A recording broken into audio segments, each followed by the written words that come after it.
Ngesonto eledlule uBrown wavuma ngaphambi kwalesicawu ukuthi wayazana nesinye sezalamani zakwaGupta kepha wakuphika ukuthi wabamba iqhaza eqhwagweni kwamandla ombuso.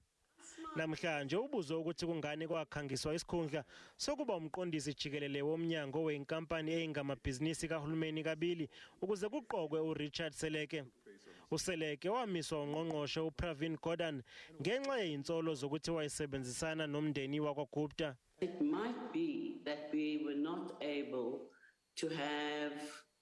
not getting the requisite people to apply.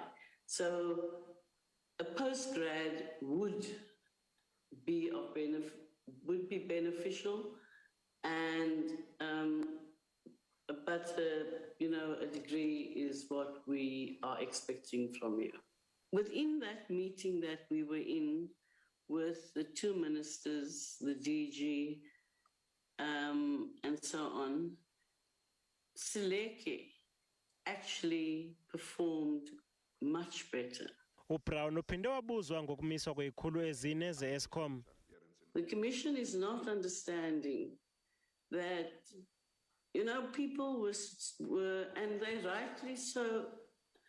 I didn't go out because people were saying we bought generators because you said we're going to have load shedding for the next 5 years. Where did I get that information from? From Eskom executives. So I didn't see a way clear. Uyakuphika nokuthi wabizela lo wabe ngusihlalo webhodi leEskom uZolatsotsi emhlanganweni ukuze azomtshela umlayezo ofanayo nowomndeni wakwaGupta wamsongela nangokumxosha esikhundleni sakhe. The issue about that weekend, it was the day before Sona. Yeah.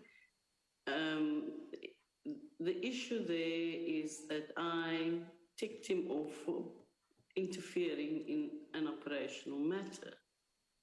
Now, I don't care who wrote the letter. The letter does not belong in the non-executive committee's division. Lesicau siyaqhubeka.